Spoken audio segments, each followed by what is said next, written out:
to offer you this lesson from Unity of the Keys Spiritual Center.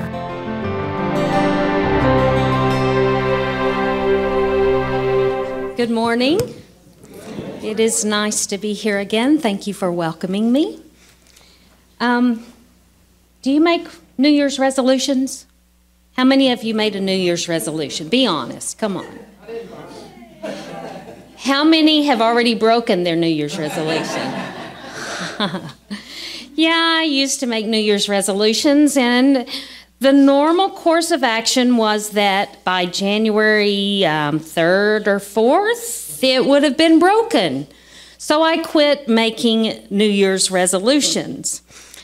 Last year, I decided to do something a little different. So I decided to choose a word that I would live by for the year. And I didn't know how I was going to choose this word because there were so many good words that I could use to live by. Joy, abundance, compassion. Well, I had received a thank you note from a colleague, and on the front of the note was a beautiful little carved out vision of the word peace. So I decided in 2017 my word would be peace.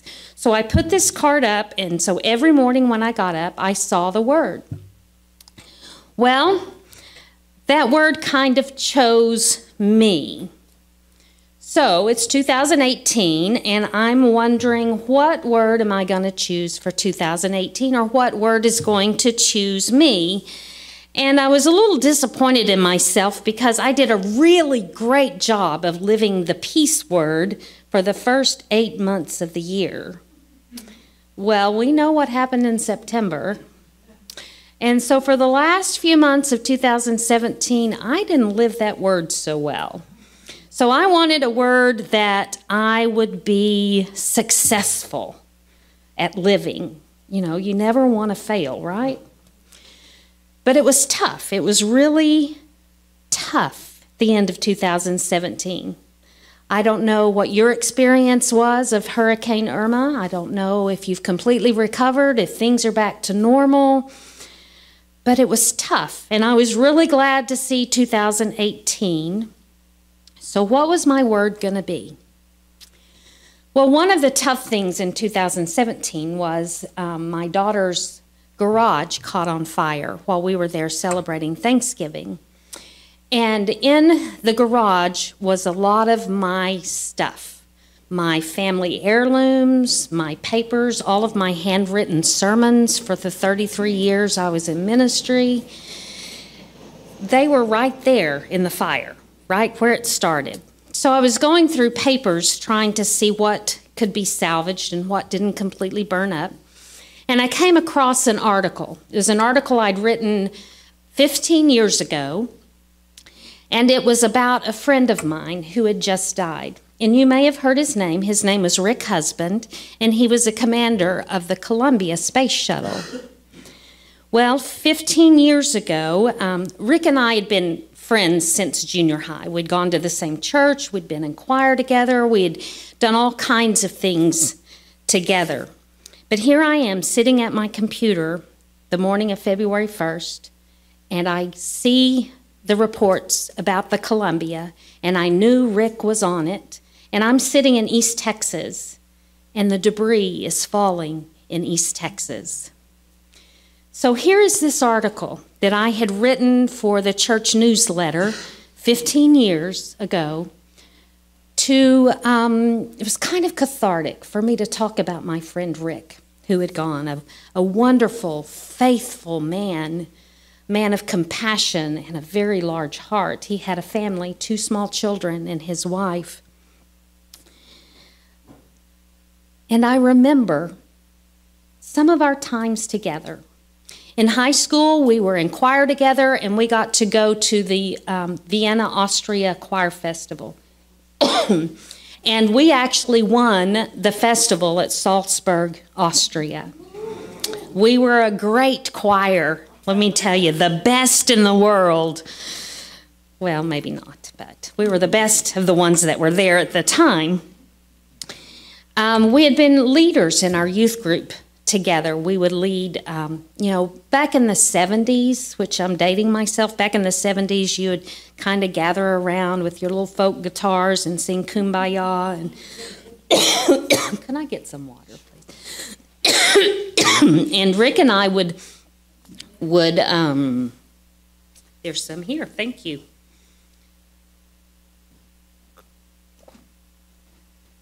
Would lead the singing, and we were officers in the youth group.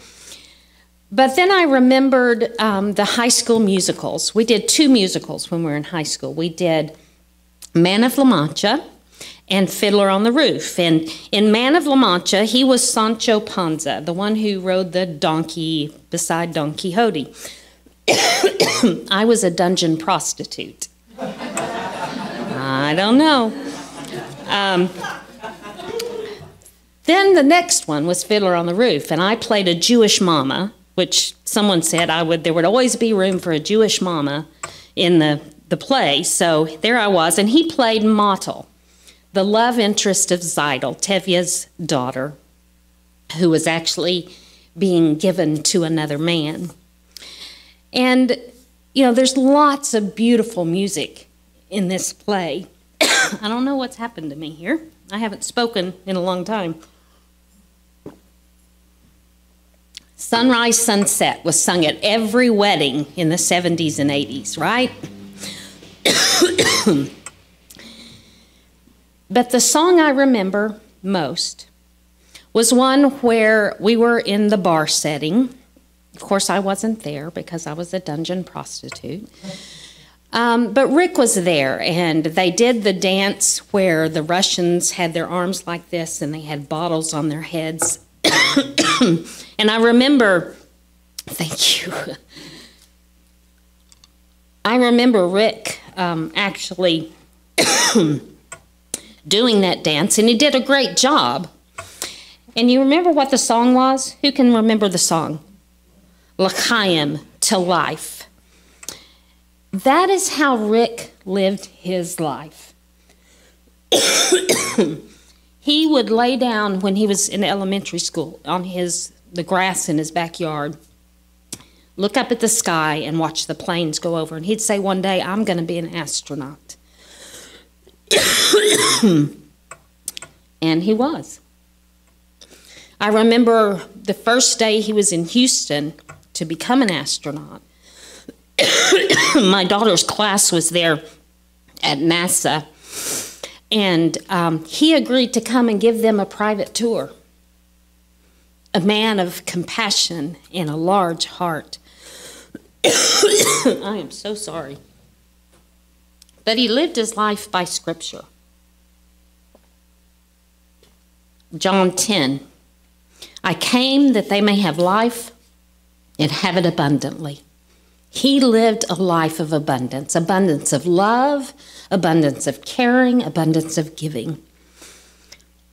Luke 6, give and it will be given to you. They will pour it into your lap, a good measure, pressed down, shaken together, and running over. For by your standard of measure, it will be measured to you in return. He gave, and he gave, and he gave. So here we are. I see this word, l'chaim, to life, a toast to life. Why had this word chosen me? Then I remembered another story, and this word appeared again. I was attending seminary in Fort Worth, and one of my classmates was a Jewish man. His name was Joseph. And he invited me to be a part of the Jewish community quite often. I got to be a part of a Passover Seder, a Hanukkah party, and now I was going to get a new experience. Joseph was getting married. So he invited me to a very traditional Jewish wedding. And I couldn't wait to be a part of his wedding and celebrate this part of his life and to experience what a Jewish wedding was like.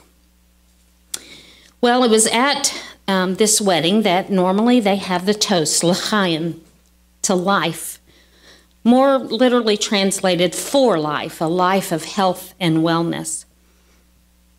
Joseph's father was the first one to offer this toast, and I was standing beside him, and he said a few things about the couple and wishing them to be happy and how proud he was of them. And then he said, L'chaim. And then under his breath, he said, and don't screw it up.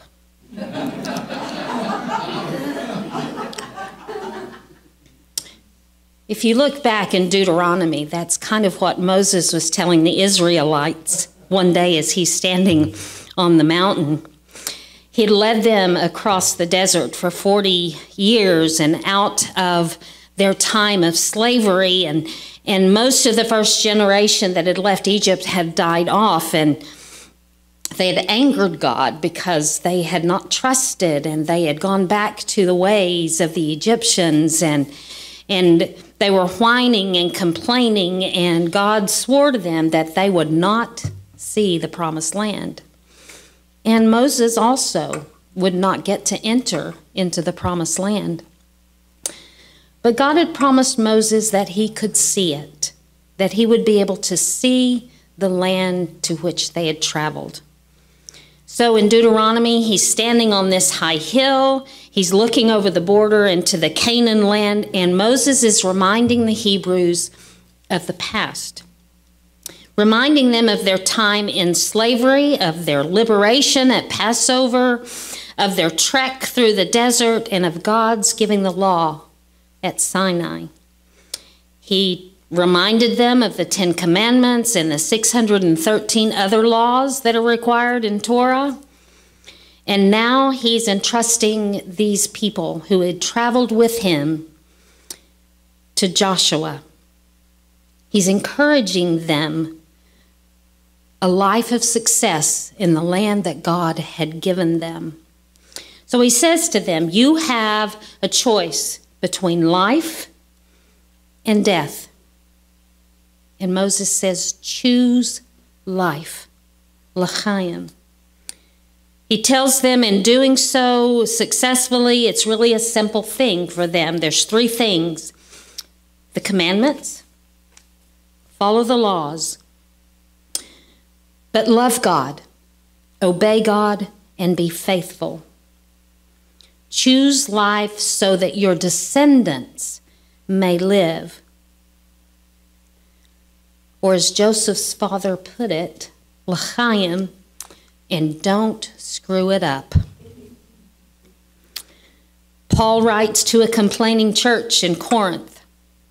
They are divided, they are arguing, they are disagreeing on politics, on religion, all kinds of things. They're whining and complaining. Does it sound a little bit like our political climate these days? So he corrects them. He basically says, you've got to choose life or choose death. He says to them, I could not speak to you as spiritual people, but rather as people of the flesh, as infants in Christ. I fed you with milk, not solid food, for you were not ready for solid food. Even now, you are still not ready. You haven't chosen life.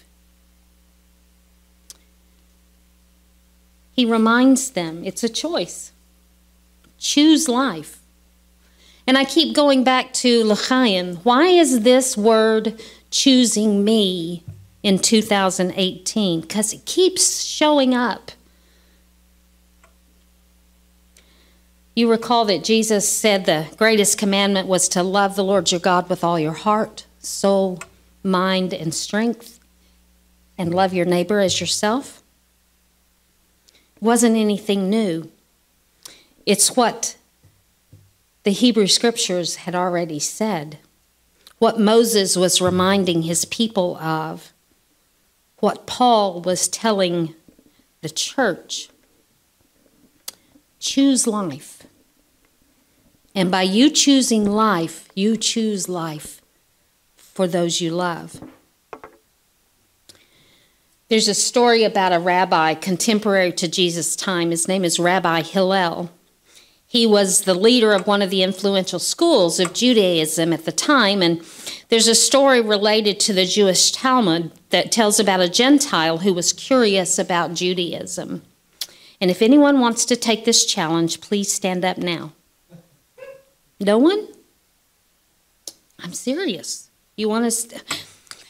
You might be difficult to do this challenge, I'm sorry, because you have to stand up and stand on one leg. No one want to do it? Okay, stand on one leg. So that's what he tells the Gentile who asked the question about Judaism. He says, stand on one leg. Yes, balance is a problem.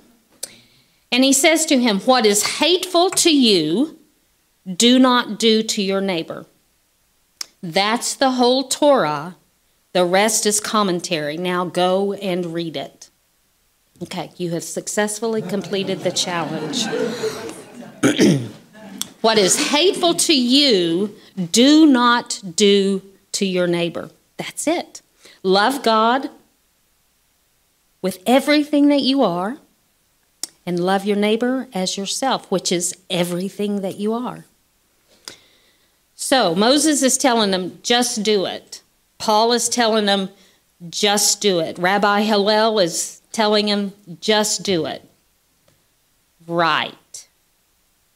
That's easy, right? That's easy in our climate. That's easy with things that are in our lives. I'm going to give you a list. It's my list of the last 4 months of 2017. It's not for you to feel sorry for me or try to help me out or try to fix things. But this was my challenge to live the word peace, which I was not successful in doing. This is what my last 4 months looked like. Hurricane Irma. I evacuated. I left at 4 a.m. on Friday. And 12 hours later, I was in Naples, Florida. I was going to stay there. I found out that would not be a good idea. So I ended up going to Pensacola, stayed there a couple of nights, and found out I wasn't going to be able to go back for a while. So I ended up in Texas with my children and grandchildren, and that was the good part of it. The extra expenses took a toll. I left loved ones here who I did not hear from for 5 days. There were challenges. There was loss of income. There were the extra expenses. I finally returned home, and things are just fine. The apartment was fine. The office was fine. But then there was the loss of financial stability. I was a part of the downsizing at hospice, so I lost my job. My boyfriend sold water sports. How many people were buying water sports after Hurricane Irma? Not many. His son, who also lives with us, lost his job. We had no income for a while. I told you about my trip home at Thanksgiving where my daughter's garage caught on fire. She has 2 sons. They were traumatized by seeing their home. We were actually at my other daughter's house, and someone texted my 16-year-old grandson and said, "Your house is on fire." So this is how we finished our Thanksgiving. My daughter, my middle daughter, who has my 18-month-old grandson, in December had a miscarriage. I have told you about another daughter, and you've prayed for my other daughter who has a drug addiction. She was arrested for felony possession.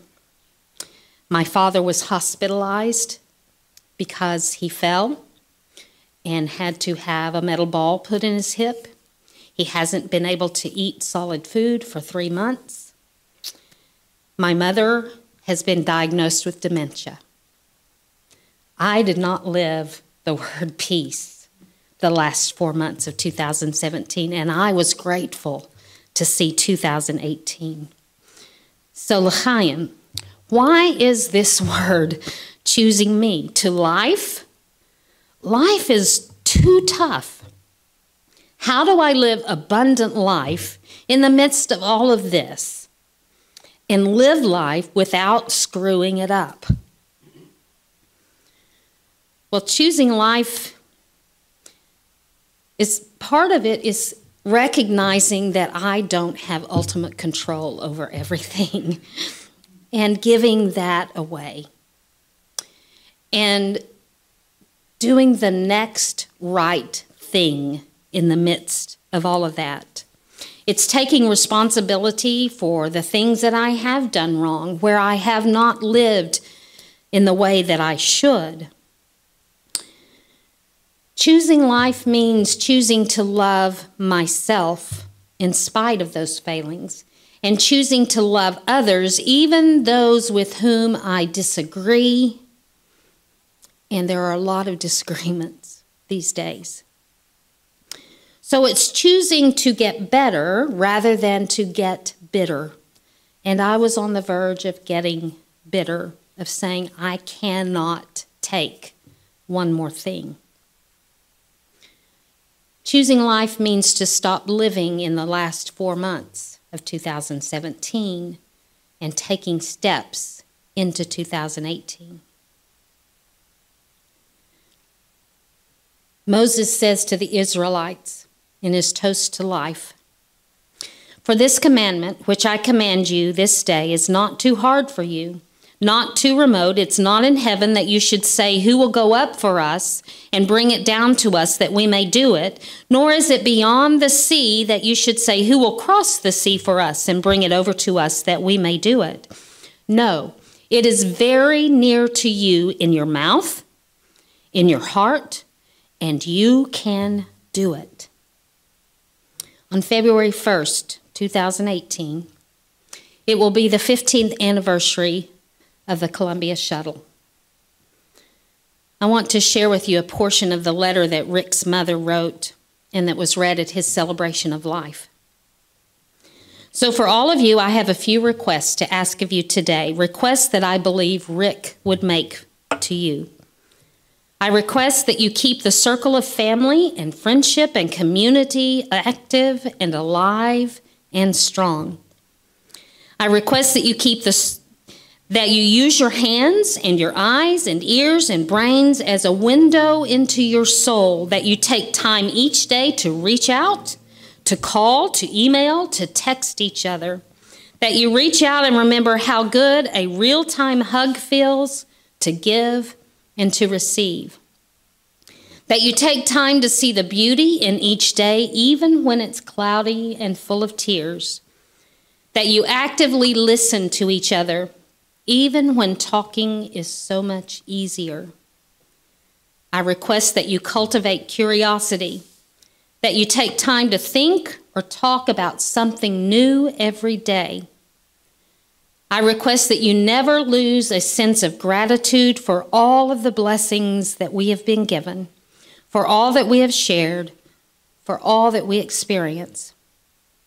I request that you love and that you connect to each other, that you take the time to share love, to laugh and be vulnerable and cry, to share all that life brings to the blessing that is life. Here's to life.